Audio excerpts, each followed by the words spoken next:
నమస్తే అమ్మా. నమస్తే అమ్మా. అమ్మ, ఇంట్లో పూజా విగ్రహాలు వెండివి మనం వాడచ్చు అంటారా, వాడకూడదు అంటారా? వాడకూడదని చెప్తారమ్మా. ఎందుకన్నా? ఎందుకంటే రజతం అంటే వెండి దాని రజోగుణాన్ని కలిగింది. అది రజోగుణానికి ఎంత అంటే అది అక్కడలా మీరు గాలికి వదిలేస్తే కూడా నల్లబడిపోతుంది. అవును. అది ఎప్పుడు కూడా వాతావరణంతో రియాక్ట్ అవుతూనే ఉంటుంది. రెస్పాండ్ కాదు, రియాక్ట్ అవుతూ ఉంటుంది. అలా రియాక్ట్ అయ్యేటటువంటి వెండి విగ్రహాన్ని అక్కడ తెచ్చిపెట్టి మనం దాన్ని పూజ చేస్తే, విగ్రహానికి ఎందుకు పూజ చేస్తాం? దాని నుండి ఏదో కొంత శక్తిని పుంజుకోవడానికి. ఈ రియాక్ట్ అవ్వటం అనే దాన్ని పుంజుకుంటాం కదా దాని నుంచి. అందువల్ల వెండి విగ్రహాలని పూజకి వాడరు. కానీ చాలామంది ఇళ్లల్లో, మనకి బాగా తెలిసిన పండితుల ఇళ్లల్లో కూడా వెండి విగ్రహాలు పూజకు కనపడుతున్నాయి. ఏమిటి అంటే, దానికి పూజార్హత రావాలి అంటే కొంచెం బంగారం పెడతారు పక్కన. కనీసం ఎక్కడో ఒక్కడ ఆ విగ్రహానికి ఎక్కడో ఒక్కడ ఇంత బంగారం తగిలిస్తే తప్ప అది పూజార్హత లేదు. అది ఎంతగా లేదు అంటే, పూర్వకాలం ఇళ్లల్లో వెండి కంచాలలో భోజనం చేసేవాళ్ళు, మీకు తెలుసు కదా. అవును అవును. ఒట్టి వెండి కంచంలో ఎవ్వరూ భోంచేసేవాళ్ళు కాదు. దాని మధ్యలో బంగారం పువ్వు ఉంటేనే దాంట్లో భోంచేయడానికి అర్హత ఉంది. బంగారం తగలకపోతే వెండి పనికి రాదు. మరి వెండిగా ఎందుకు తింటారంటే అది ఆరోగ్యానికి మంచిది, అది వేరే మాట. మనకి ఆధ్యాత్మికంగా పనికి రాలేదు కానీ ఆరోగ్యానికి మంచిది గనక వెండి దాంట్లో భోజనం చేయడం మంచిది ఆరోగ్యానికి, అందుకని తింటారు. కానీ దానికి అధికారం లేదు గనక మధ్యలో కొంచెం బంగారం పెడతారు. మరి జనరల్గా వెండి విగ్రహాలకి మనం పూజ చేయకూడదు అంటే ఏ లోహం అయితే మంచిదమ్మా ఆ విగ్రహాలకి? ఆ వెండి విగ్రహాల దగ్గరికి వచ్చేప్పటికి ఇంకొక సమస్య కూడా వస్తుంది. ఏమిటి అంటే, విగ్రహం పెద్దదిగా ఉండాలనుకుని తెస్తారు, లోపల బోలుగా ఉంటుంది. అవును. బోలుగా ఉన్న విగ్రహానికి ఎప్పుడు పూజ చేయకూడదు.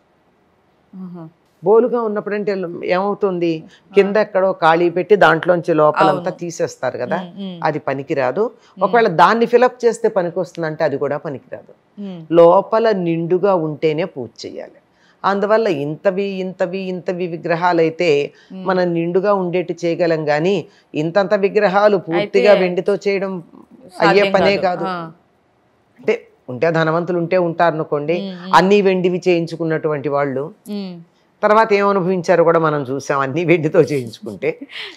అందువల్ల అట్లాంటివి కాదు, విగ్రహం నిండుగా ఉండాలి, బోలుగా ఉండకూడదు. అదొక ప్రధానమైనటువంటి విషయం. ఆ తర్వాత మీరు అన్నట్టు దేంతో పనికొస్తుంది అని అడిగారు. పంచలోహాలు కానీ, కంచు కానీ, ఇత్తడి కానీ, కొంతమంది రాగి కూడా వాడారు. మరి అది ఎంత శ్రేష్టమో నాకైతే అంత బాగా తెలియదు. ఎక్కువగా మీరు దేవాలయాల్లో గమనించిన, ఇళ్లల్లో గమనించిన ఇత్తడి లేక కంచు విగ్రహాలు ఉంటాయి. అది వీటిలో పంచలోహ విగ్రహాలు కూడా ఉంటాయి. ఇవి చాలా శ్రేష్టమైనవిగా చెప్తారు, పూజకి పనికొచ్చేవి. అది వినియోగించుకోవడం మంచిది. విగ్రహాలు మళ్ళీ అది క్లీన్ చేయడానికి కూడా ఒక పర్టికులర్ రోజు అనేది ఏదైనా ఉంటుందమ్మా? శుక్రవారం మంగళవారం క్లీన్ చేయకూడదని అంటారు కదా విగ్రహాలు. ఎవరు చెప్పారమ్మా శుక్రవారం క్లీన్ చేయకూడదని? తిరుపతిలో స్వామివారికి అభిషేకం ఏ రోజు చేస్తారు? శుక్రవారం. మరి అలా చేయకూడదు అంటే, విగ్రహాలని ఆ రోజు శుభ్రం చేయకూడదు అంటే ఆయన్ని ఎందుకు చేశారమ్మా? కానీ అందరూ అంటూ ఉంటారు. మనకి రకరకాల అభిప్రాయాలు. అంటే ఎక్కడో ఒకదానికి సంబంధించిన విషయం ఒకటి చెప్తే అది మరో చోట కూడా అన్వయం చేస్తూ ఉంటారు, అంతకన్నా ఇంకేం లేదు. తర్వాత కోయిలాల్వార్ తిరుమంజనం అని చేస్తారు. అంటే సంవత్సరానికి 2 సార్లు 3 సార్లు గుళ్ళన్నీ శుభ్రం చేస్తారు, బూజులు తీసి అన్నీ చేసి కడిగేసి మూలలు అంతా. అది ఎప్పుడు చేస్తారు? మంగళవారమే చేస్తారు. కోయిలాల్వార్ తిరుమంజనం మంగళవారమే చేస్తారు. మరి మనం ఇళ్ళు మంగళవారం బూజులు తీయకూడదు, మంగళవారం ఇళ్ళు శుభ్రం చేయకూడదు అనే మాట ఎందుకు వచ్చిందో నాకు తెలియదు. కొంతమంది అయితే శుక్రవారం మాపు కూడా ఇరమ్మా ఇంట్లో. శుక్రవారం మాపు కూడా ఇరు. అవునా? అలాంటి వాళ్ళు కూడా ఉన్నారు. అయ్యో బాబాయ్, అంటే ఎక్కడ ఏది అన్వయించాలో తెలియదు. దేనికో పనికి వచ్చేటటువంటి విషయం మరి దేనికో పనికిరాని విషయం ఇక్కడ మనం ప్రతిదానికి అన్వయం చేసేసి జీవితాన్ని కన్ఫ్యూజ్ చేసేసుకుంటున్నాం. అది అంతకన్నా ఇంకేం లేదు. కన్ఫ్యూజ్ కూడా కాంప్లికేట్ చేసుకుంటున్నాం.